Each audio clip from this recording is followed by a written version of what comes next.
लिखो जल्दी से भाई, आर्किमिडीज प्रिंसिपल बहुत इंपॉर्टेंट है एग्जामिनेशन के पॉइंट ऑफ व्यू से। स्पेलिंग लिखिए ARCHIMEDE,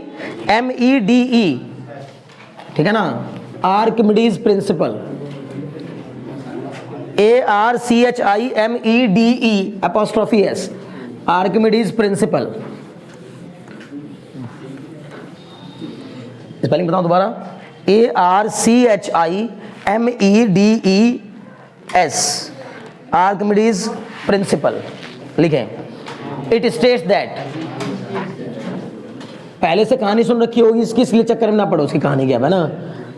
कहानी बस इतनी सी है कि आर्किमिडीज को एहसास हुआ नहाते समय कि लिक्विड जो है वो क्या करता है, लिक्विड कॉलम, तालाब में, स्विमिंग पूल में नहाते समय आपको भी कभी कभी एहसास होता होगा कि पानी हमें ऊपर की ओर उछाल रहा है, ठीक है ना, या पानी हमें ऊपर की ओर हमारे पर ताकत लगा रहा है। बस वही एहसास इनको हुआ था और इन्होंने एक प्रिंसिपल दे दिया, ठीक है ना। लिखिए क्या कहता है, लिखिए, it states that when a body is, it states that, Archimedes principle, it states that when a body is immersed in a liquid fully or partially, when a body immersed in a liquid, when a body immersed in a liquid fully or partially, okay, fully and partially, comma लगा के लिखिए, it loses in weight, it loses in weight, it loses in weight equal to the weight of the liquid displaced by it, equal to the weight of the liquid displaced by it, weight of the liquid displaced by it.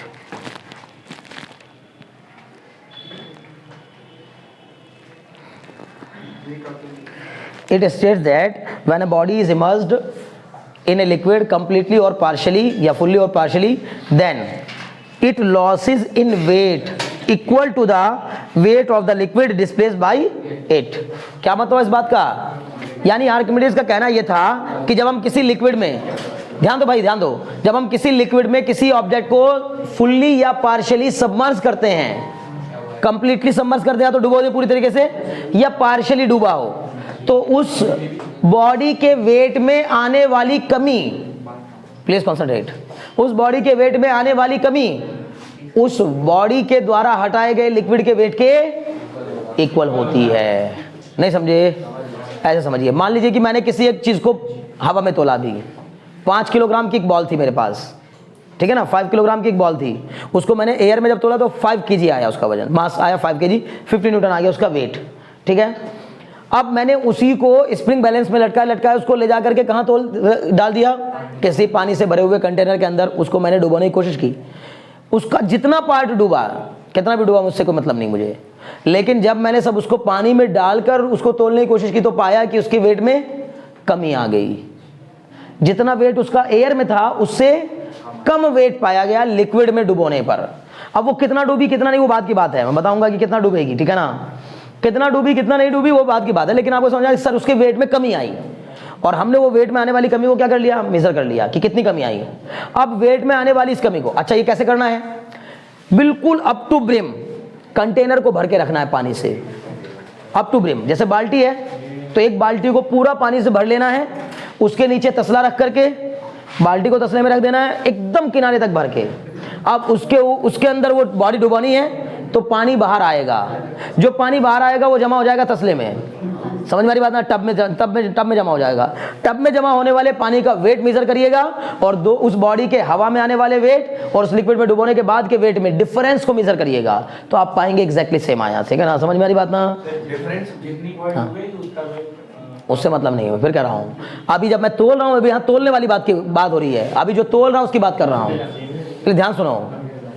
कोई भी body को जब हम air में उसका weight measure करें और एक बार किसी लिक्विड में उसको, मतलब आपने तो बस स्प्रिंग बैलेंस पकड़ के रखना, लिक्विड में ले जाके उसको छोड़ देना है ऐसे, मतलब छोड़ने का मतलब स्प्रिंग नहीं छोड़ना है, उसको ऐसे हिसाब से छोड़ना ताकि वो जहां तक फ्री रह सके। जैसे हवा में एक बार लटकाने के बाद फ्री हो गई ना बॉडी, आपने स्प्रिंग बैलेंस पे किसी बॉडी को एक बार लटका दिया, जितना स्प्रिंग खींचना था खींच गया, खींचने के बाद वो फ्री हो गई, मतलब फ्री का मतलब बस अब एज इट इज रहेगी हवा में, चाहे आप उसको 10-15 मिनट तक लटकाए रखिए। क्लियर है? अब उसी को ले जाकर के आप पानी में ले जाइए, जहां तक वो आप स्प्रिंग जो है वापस तो आएगा ही, जितना हवा में खींचा हुआ तो उससे कम खींचेगा। क्यों? क्योंकि लिक्विड में जाकर के क्या लेगा? अपथ्रस्ट लगेगा। उस अपथ्रस्ट की वजह से जो, जैसे मैं आपको बार बार कह रहा था कि भाई अगर तुम इसको लटका दोगे तो अलग खिंचाव आएगा, नीचे से सपोर्ट दे दोगे तो अलग खिंचाव आएगा। तो इसका मतलब पानी ने नीचे से क्या दे दिया? सपोर्ट दे दिया। अब पानी के सपोर्ट की वजह से स्प्रिंग थोड़ा सा क्या हो जाएगा? रिलैक्स हो जाएगा। जितना पहले खिंचा हुआ था उससे रिलैक्स हो जाएगा। और स्प्रिंग के रिलैक्स होने की वजह से क्या होगा? हम कहेंगे सर वेट में कमी आ गई, क्योंकि स्प्रिंग बैलेंस तो स्प्रिंग की लंबाई के हिसाब से बताता ना वेट। क्लियर है? कितना खिंचा हुआ है उसके हिसाब से वेट बताता है। क्लियर है? तो इसका मतलब उसके वेट में कमी दिखेगी हमें। मान लीजिए कि 50 न्यूटन की वो बॉडी यहाँ 49 न्यूटन की रह गई, या 48 न्यूटन की रह गई, या 49.5 न्यूटन की रह गई, तो जितना न्यूटन की उसमें कमी आई है वो कमी मेजर कर लीजिए। और उससे निकला हुआ लिक्विड, जितना पार्ट उसका डूबा, जितना भी डूबा, जो भी डूबा, उससे मतलब नहीं, उसने जितने पानी को क्या कर दिया? डिस्प्लेस कर दिया। अब चूंकि अगर पानी ऊपर तक नहीं भरा होगा अप टू ब्रिम, तो डिस्प्लेस वो तब भी करेगी, लेकिन पानी का बस लेवल ऊपर उठ जाएगा, बाहर तो नहीं आएगा ना बाल्टी से। अगर आधी बाल्टी होगी तो उसमें आप ले जाके डुबोगे तो पानी का लेवल बस ऊपर उठ जाएगा, बाहर तो नहीं आएगा। इसलिए पूरा ऊपर तक भर के रखना है, उससे पानी को बाहर गिरने देना है। बाहर जब गिरेगा उस पानी को जमा कर लेना है, बस उसमें कोई कमी ना हो कि वो पानी सर थोड़ा वेस्ट हो गया इधर उधर, फिर तो नहीं, फिर एक्सपेरिमेंट खराब हो जाएगा। तो सबसे पहली बात, उसका मतलब पानी जमा करिए, उसका वेट मेजर करिए, इसका वेट उसके वेट में आने वाली कमी जस्ट आपस में इक्वल होंगी। समझ में आ रही बात ना? ये आर्किमिडीज का प्रिंसिपल था। ठीक है? अभी को डाउट है? नहीं। अब आते हैं कि कौन कितना डूबेगा, कैसे डूबेगा। ठीक है ना? उस बात को समझ लेते हैं। ठीक है? सबसे पहली बात, जब हम किसी लिक्विड कॉलम में किसी चीज को डुबोते हैं तो असलियत में होता यह है कि किसी भी बॉडी को, लॉ जो है इसका, आर्किमिडीज का जो प्रिंसिपल है वो वेट के लिए है, लेकिन ये एप्लीकेबल दूसरी चीजों पर भी हो जाता है। जैसे हम कहेंगे कि कोई भी बॉडी जितना सबमर्ज पार्ट होगा उसका, उतना ही volume of the liquid displace करेगी जितना उसके सबमर्ज पार्ट का वॉल्यूम होगा। नहीं समझे? जैसे सपोज कर लीजिए कि मैंने पानी में बर्फ का टुकड़ा डाल दिया। अब पानी में बर्फ का टुकड़ा डाल दिया तो पानी में तैरता रहता है, उसका कुछ हिस्सा बाहर रहता है और कुछ हिस्सा अंदर रहता है। तो आप पानी से भरे हुए ग्लास में उसमें बर्फ का टुकड़ा डाल दीजिए, उससे पानी बाहर आएगा। हम कहेंगे वो उतना ही वॉल्यूम डिस्प्लेस करेगा जितना उसका डूबा हुआ पार्ट है।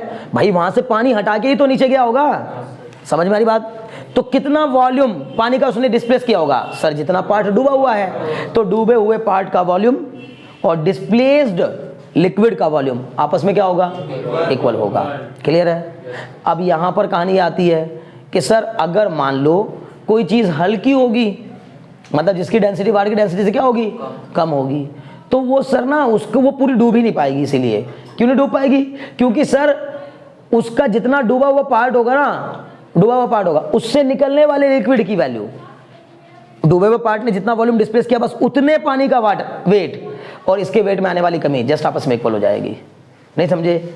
वो बॉडी पूरी डूब ही नहीं पाएगी। कुछ मेरी बात पकड़ में आ रही? मैं क्या बताना चाह रहा हूं? आपकी प्लास्टिक की बॉल है, अब प्लास्टिक की बॉल में पानी में क्यों नहीं डूब रही है? इसलिए डूब आ रही है क्योंकि सर अगर वो पूरी डूब जाएगी तो बहुत सारा पानी बाहर निकाल देगी। बात ध्यान समझ पा रहे हो मेरी? अगर वो बहुत ज्यादा पानी बाहर निकाल देगी तो उसका वेट और बॉडी का वेट नापेंगे तो पता लगा पानी का वेट तो उसके पूरे वेट से भी ज्यादा आ गया। वेट की कमी तो छोड़ ही दीजिए आप। नहीं समझे? एक प्लास्टिक की बॉल अगर पानी में पूरी डूब जाएगी, अच्छी खासी इतनी बड़ी बॉल है, वो सारा उतना ही पानी हटाएगी तभी तो अंदर जाएगी। तो इसका मतलब है कि सर जो निकला हुआ पानी है उसका वेट मेजर करेंगे और बॉल का वेट मेजर करेंगे तो पता लगा उसका ओरिजिनल वेट से भी ज्यादा वेट होगा पानी का। समझ में आ रही बात कुछ? क्यों ऐसा हो रहा है? क्योंकि सर इसीलिए वो बॉल डूबेगी ही नहीं। ऐसी बॉल जिसका वेट इतना कम होगा कि उसके डुबोने पर निकलने वाले लिक्विड का वेट उसके वेट से भी ज्यादा हो जाए तो वो बॉल डूबेगी नहीं। ठीक है ना? इसका मतलब उसकी डेंसिटी क्या है? कम है। उसकी डेंसिटी, उस लिक्विड की डेंसिटी क्या है? कम है। क्यों भाई? क्योंकि डेंसिटी कम है। हमने पढ़ा मास बराबर क्या होता है भाई? बोलो ना। क्लियर? अगर सर 5 मीटर क्यूब की बॉल पानी में डुबो दी तो कितना पानी बाहर आएगा? 5 मीटर क्यूब। अब 5 मीटर क्यूब पानी का वॉल्यूम तो दोनों का हो गया सेम, डेंसिटी दोनों की होगी डिफरेंट, तो सर वेट तो क्या हो जाएगा? डिफरेंट हो जाएगा। समझ में आ रही बात ना? अभी कोई डाउट है? पकड़ पा रहे हो बात की नहीं? अब क्या हुआ? हमने कहा मान लीजिए, यहां ध्यान लगाओ और बताओ, बहुत काम की बातें हैं, बहुत कुछ है समझने और जानने के लिए। अभी ध्यान सुनिएगा, ठीक है ना? हमने कहा यहां पर ये बॉडी यहां है, इस कंडीशन में क्या होता है, weight of the body, sorry density of the body और density of the liquid same होता है। In this situation the density of the liquid and the density of the body same होता है। समझ रहे हो क्या कहना चाह रहा हूं? क्योंकि सर ये बॉडी ने कितना वॉल्यूम डिस्प्लेस किया होगा, जितना सर इसका वॉल्यूम होगा, जितना इसका अपना वॉल्यूम होगा, थोड़ा ज़्यादा हो गया, ठीक है ना, बात समझ में ना। हमने ये टब में भर दिया यहाँ पानी, ये इतना ही वॉल्यूम तो पानी का बाहर निकाली होगी, पूरी डूबी है जस्ट नीचे तक, ठीक है ना। हाँ लेकिन यहाँ इसका ऊपरी सिरा, ऊपरी हिस्सा एकदम सरफेस पे दिख रहा ऊपर ऊपर से कि बस पूरी तरह डूबी हुई है। क्लियर? सिंक नहीं की है, समझ रहे हो ना। सिंकिंग का मतलब समझते हो? सिंक मतलब तो बिल्कुल नीचे तली पे बैठ जाना जा करके, सिंक नहीं कर रही है, तैर रही है, लेकिन डूब के तैर रही है, समझ गए ना। In this situation sir volume displaced by this ball is equal to volume of this ball. होगा कि नहीं होगा? इसका मतलब इसने अपने बराबर वॉल्यूम को डिस्प्लेस कर दिया, तो फिर सर जितना वॉल्यूम यहां निकल के आया उसका वेट और इसके डूबे हुए पार्ट का वेट आपस में क्या हो जाएगा, इक्वल हो जाएगा। बीच में कभी नहीं रुकेगी, वेरी गुड, सही बोल रहा है ये, मतलब कभी नहीं होगी, वो भी सही बोल रहा है, ठीक है। क्योंकि एक भी अगर कोई बॉल ऐसी आ जाए, हाँ लेकिन नहीं, सुनो मेरी बात सुनो, मे भी पॉसिबल ऐसा हो जाए, ऐसा होगा कब? सुनो ये बच्चे, मैं बताता हूं, ध्यान दो, ये तभी पॉसिबल है जब लिक्विड की nature height to height, level to level different हो। नहीं समझे? जैसे सपोज कर लीजिए सर नीचे तो है शहद, नीचे भरा है शहद, ऊपर है पानी, तो सर नीचे वाले लिक्विड का, शहद भी एक लिक्विड ही है, उसकी डेंसिटी क्या है, ज्यादा है, तो बीच में रोक देगा। जहां पर उसको मिलने वाला थ्रस्ट इसके वेट के क्या हो जाएगा, जस्ट इक्वल हो जाएगा, वहीं बैलेंस हो जाएगी बॉडी। नहीं समझे भाई? नेट फोर्स इक्विलिब्रियम में रहने का मतलब क्या है, वो आज तक कभी नहीं बदला। मैंने कहा फिजिक्स में जो चीज एक बार कह दी गई वो कभी नहीं बदलती। फिजिक्स कहता है कोई भी बॉडी इक्विलिब्रियम में होने का मतलब है, इक्विलिब्रियम का मतलब जस का तस, एज इट इज। सर ये बीच में टिक गई मतलब ना नीचे जा रही ना ऊपर जा रही है, इसका मतलब है कि ऊपर से लगने वाला फोर्स और नीचे से लगने वाला फोर्स दोनों आपस में इक्वल हो गए, तभी तो ऊपर नीचे नहीं जा रही है। अगर नीचे की ओर वाला फोर्स डोमिनेटिंग होगा, अगर नीचे की ओर लगने वाला फोर्स डोमिनेटिंग होगा तो डूबती जाएगी, ऊपर की ओर लगने वाला फोर्स डोमिनेटिंग होगा तो सर ऊपर आ जाएगी बॉडी। कैसे? जैसे कि आप इस वाली बॉल को हाथ लगाकर तली पे चिपका दीजिए और छोड़ दीजिए, वापस आ जाएगी वही। नहीं समझे? हम इसको ना ऐसे दबा के, हम अक्सर प्लास्टिक की बॉल डाली हमने पानी में, उसको डुबोते तो ऐसे तो डुबोते हैं, आप इसको ऐसे डुबोइए, वो इधर से निकल के ऊपर इधर आ जाती है, इधर डुबोइए इधर से निकल के इधर आ जाती है। कुछ बात समझ में आ रही ना?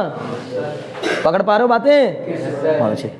तो असली जो लॉ है सही मायनों में वो है किसके लिए, वेट में आने वाली कमी के लिए। अब आप पाएंगे, एक बार फिर कह रहा हूं वापस, जब ये लिक्विड जब ये यहां डूबेगी ना, यहां तो अगर इतनी डूब गई है, पूरी तरीके से इतनी डूब गई है, तो इसका मीनिंग निकल के आएगा कि सर जो आपका स्प्रिंग बैलेंस है वो एकदम रिलैक्स हो जाएगा, एकदम जीरो पोजीशन पे पहुंच जाएगा। और जीरो पोजीशन पे पहुंचना मतलब क्या दिखाएगा कि वेट में आने वाली कमी सर पूरे के पूरे वेट के इक्वल ही हो गई। नहीं समझे?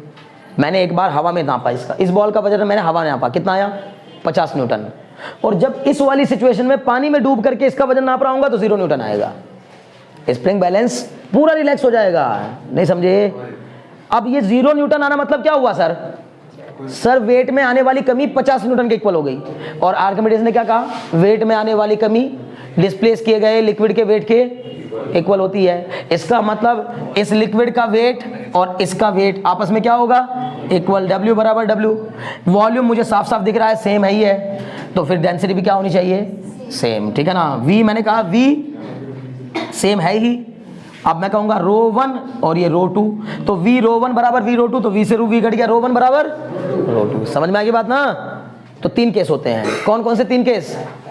When a body which is immersed in liquid has greater than, मतलब कुल मिला जुला कर has density greater than the density of the liquid. 3 case हैं, या तो डुबाई गई बॉडी की डेंसिटी लिक्विड की डेंसिटी के इक्वल होगी, अगर ऐसा हुआ तो वो बॉडी कंप्लीटली सबमर्ज होकर तैरेगी।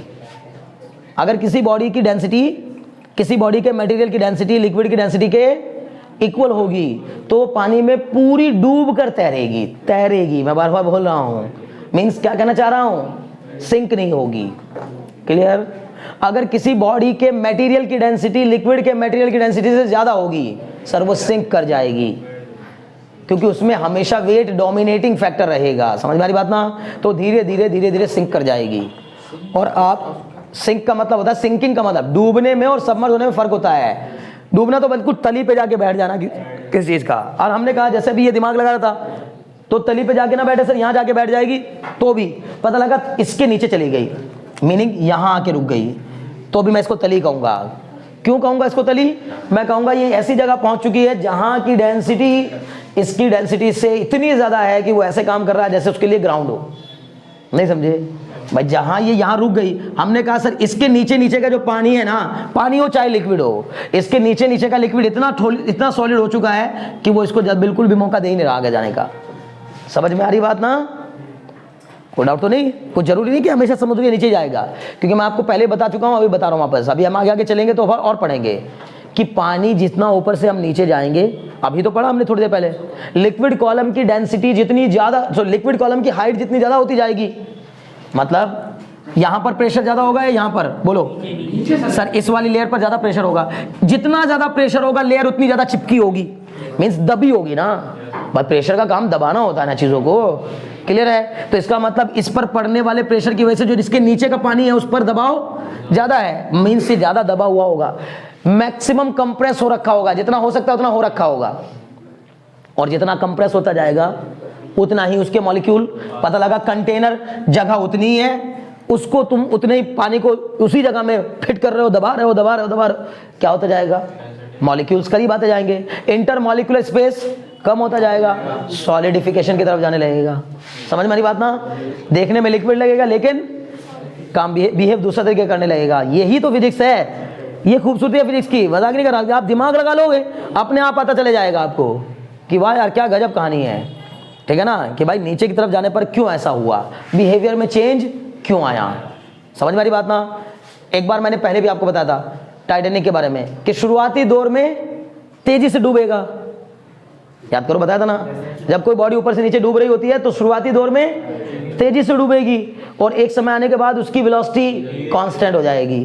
फिर वो डूबेगी जरूर लेकिन बहुत धीमे धीमे डूबेगी। ठीक है ना?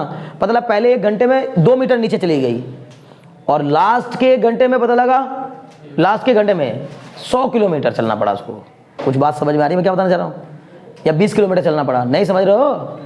मैंने कहा पहले 1 घंटे में जहां से डूबना स्टार्ट हुई, यहां से डूबना स्टार्ट हुई बॉडी, पहले 1 घंटे में ये कितना नीचे चली गई?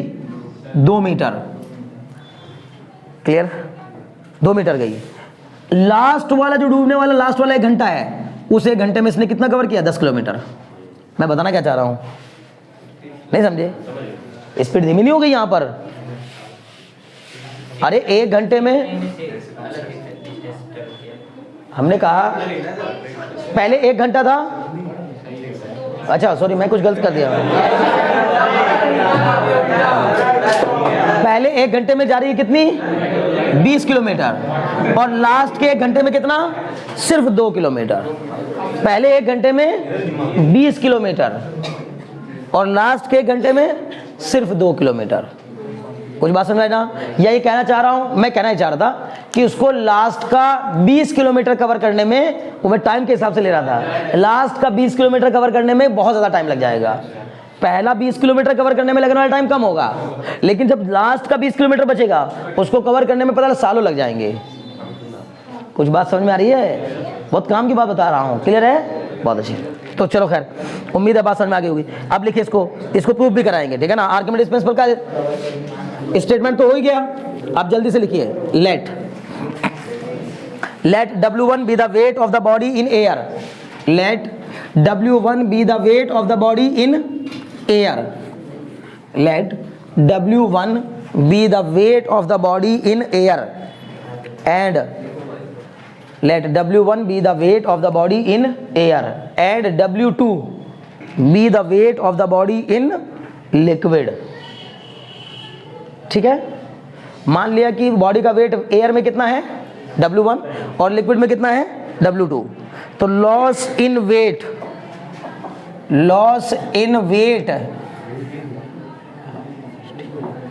इन द लिक्विड में डुबोने पर लॉस कितना आया बताइए? W1 minus W2। मान लिया कि किसी बॉडी का वेट एयर में कितना है ऋतिक, एयर में है W1 और लिक्विड के अंदर सबमर्ज करने पर कितना रह गया W2, तो लॉस कितना हुआ सर W1 माइनस W2, ठीक है ना।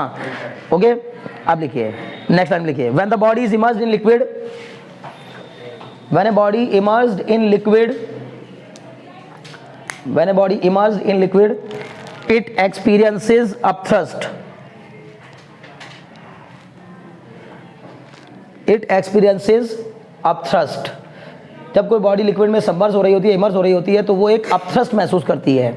It experiences upthrust and this upthrust is equal to, and this upthrust is equal to the weight of the liquid displaced by the body, and this upthrust is equal to the weight of the liquid, this upthrust is equal to the weight of the liquid displaced by the body, weight of the liquid displaced by the body।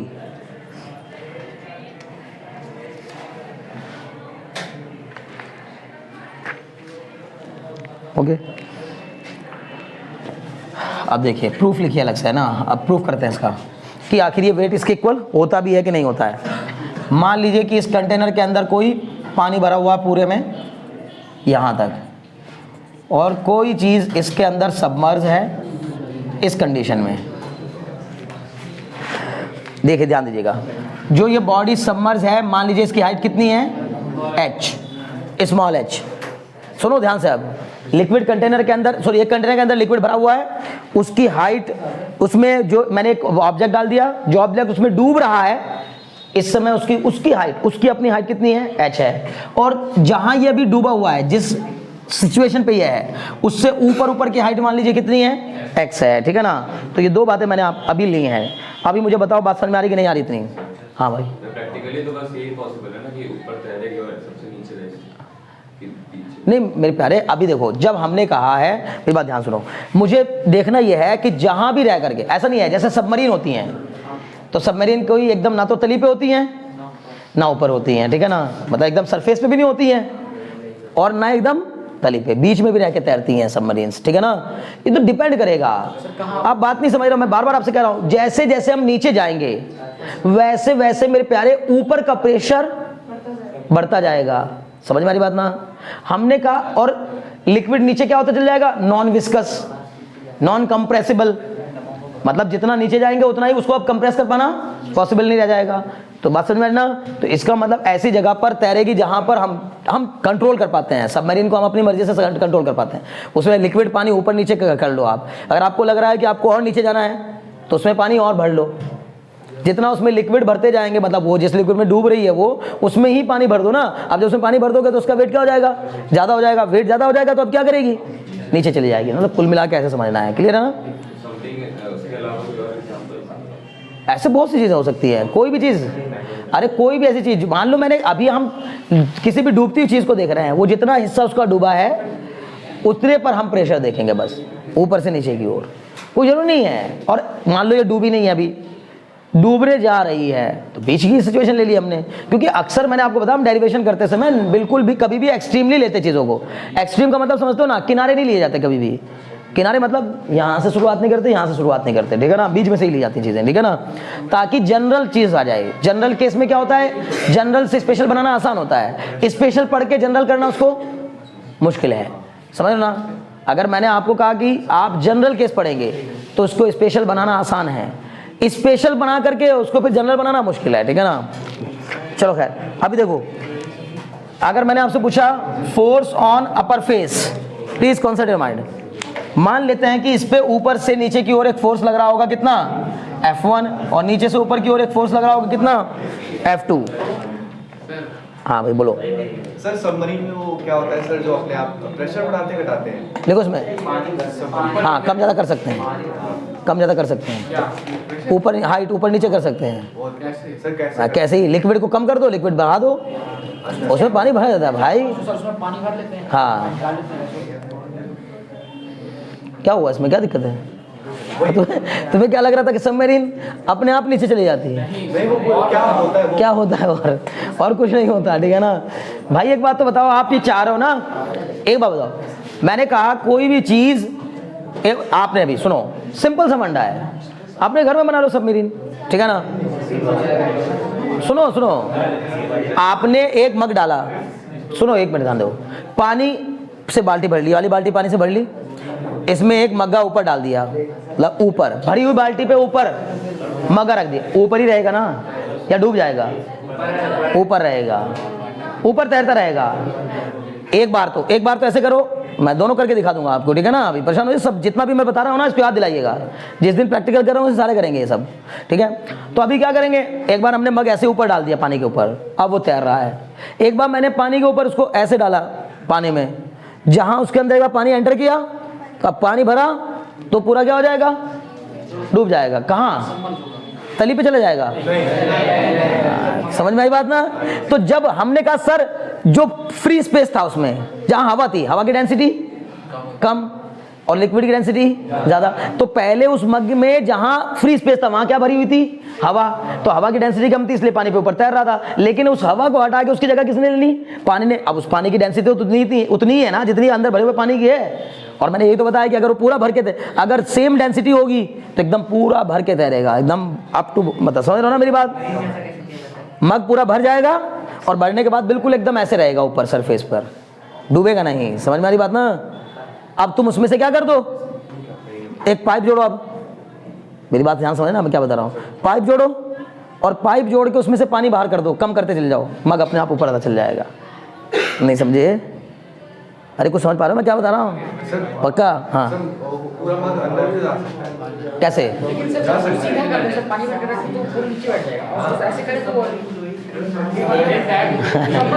अभी दिखाऊंगा तुम्हें ना। क्या क्या? पूरा हाथ डाल निकाला, पूरा ड्रम में चला गया था। हाँ, कौन सा मग? अब क्या हुआ, उसको नहीं मान रहे हो, उसका वेट भी तो जुड़ गया उसके साथ। नहीं समझे? अरे अच्छा ठीक है, चलो अभी बाद में देखेंगे।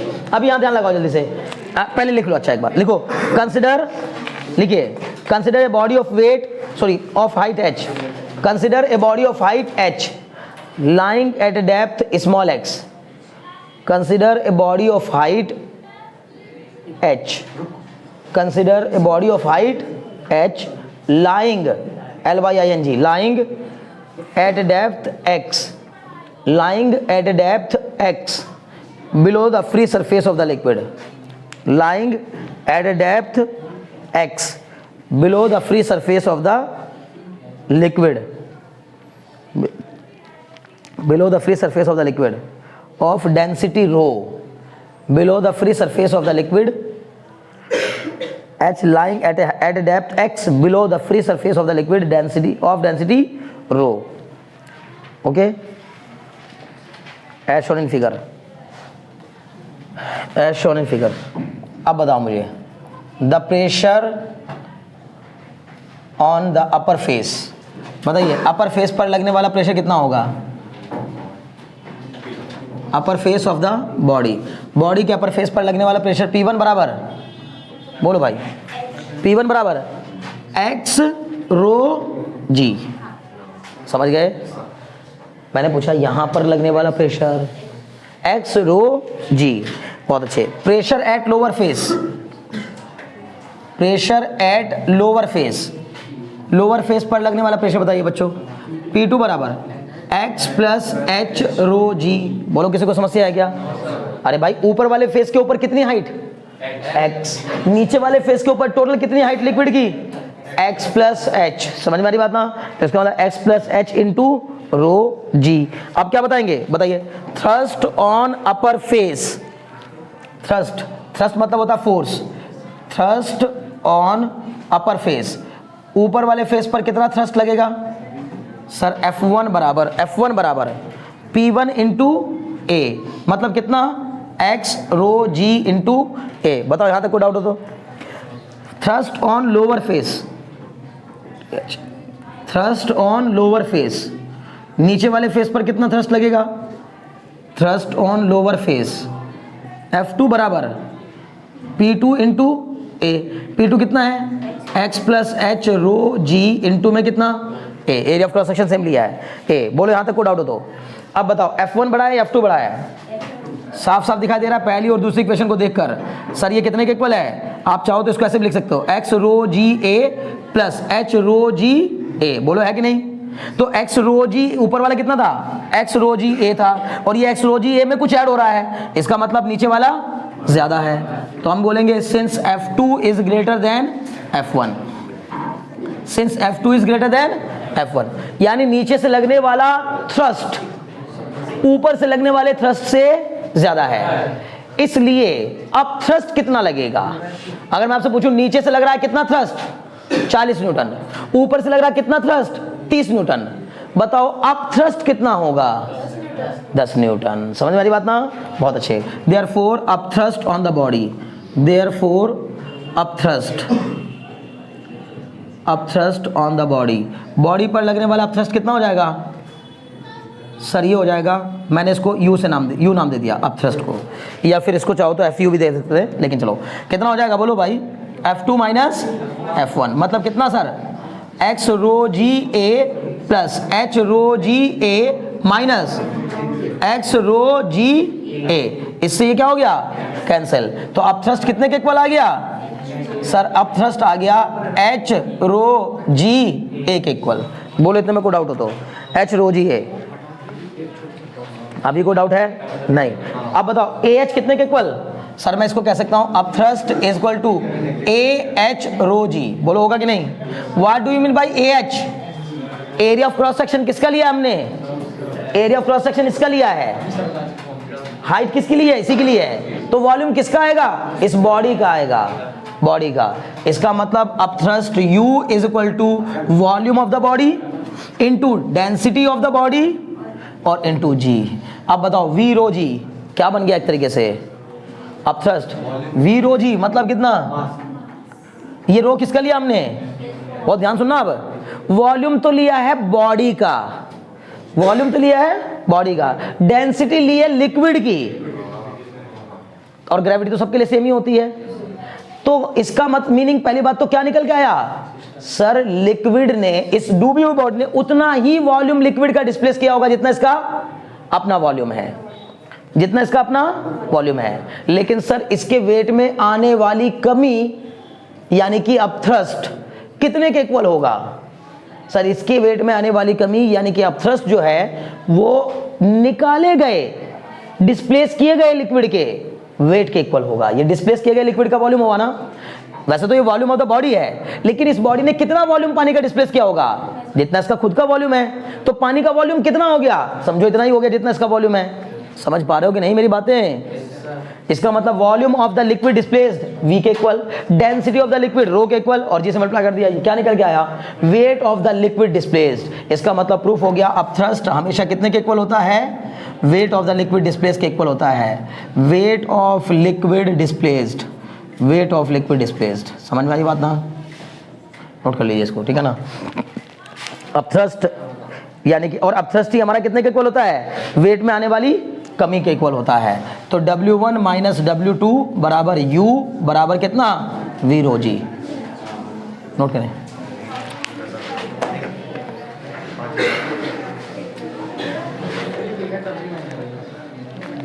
बहुत काम की बातें चल रही हैं, आप इनको